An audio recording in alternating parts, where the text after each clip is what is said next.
Hi, my name is Dr. Olubukola Akoni. Welcome to the Diary of Adolescent Soul. My topic today is how to practice self-parenting. Most of the time, parents or caregivers are not aware of how they treat themselves emotionally and psychologically because of past experiences. When those experiences are not fully resolved, they influence how we parent our children.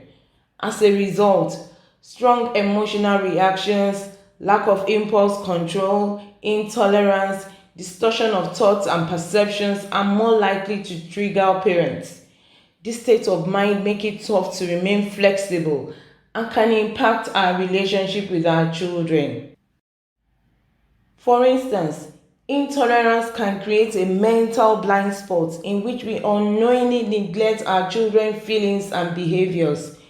It is important to know that children learn to empathize by observing how their parents or any other adults in their lives emotionally respond to them or other people, not just what they say.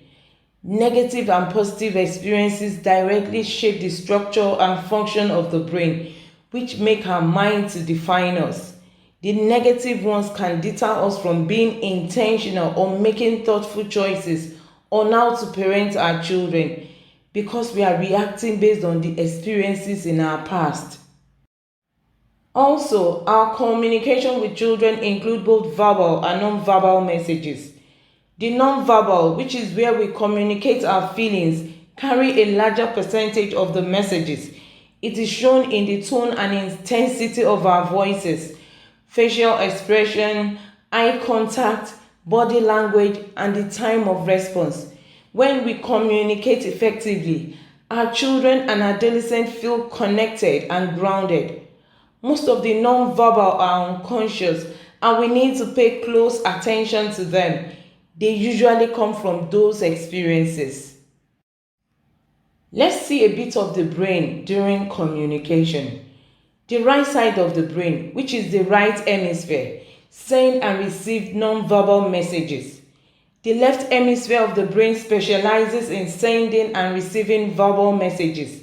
So the signals sent from your right hemisphere directly shape the activity of your child's right hemisphere.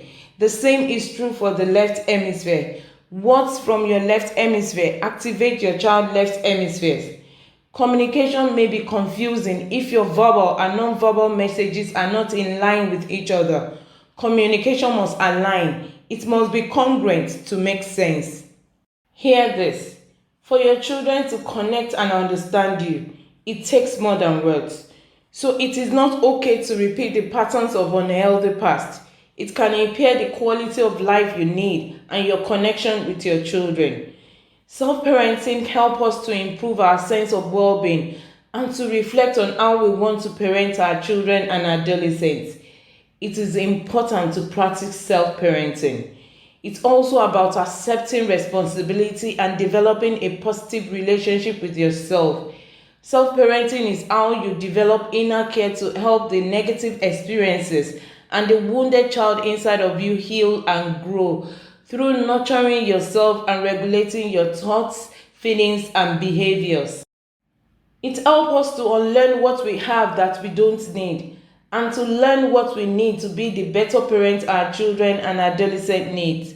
It teaches us to align with the visions and values that are good for us. What do you say to yourself? Do you ignore yourself when your emotions think for you? Do you ignore yourself when your verbal and non-verbal communication with your children does not align? Some beliefs we hold about ourselves and people are based on how our parent thoughts are modeled to us, and this makes us project them to others. So we shouldn't allow emotional and mental discomfort to prevail.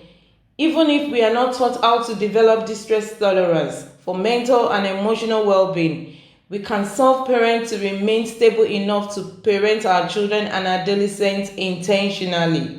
Here are the tips for self-parenting. Firstly, you need to self-soothe. Practice relaxation techniques with positive visualization and affirmation. Notice the thoughts, feelings, and behaviors that get in the way of giving your best to nurture yourself and your children. Use self-compassion to change these patterns. It can help you thrive during challenging times. Be kind and non-judgmental about your past.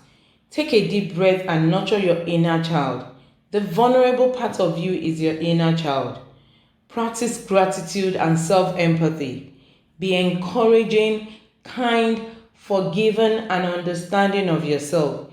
Embrace your humanity and bring out your ideal self, your positive self that truly and genuinely cares, that loves with the true meaning of love, that is slow to anger, that listens without judgment, that communicates with the true essence of it.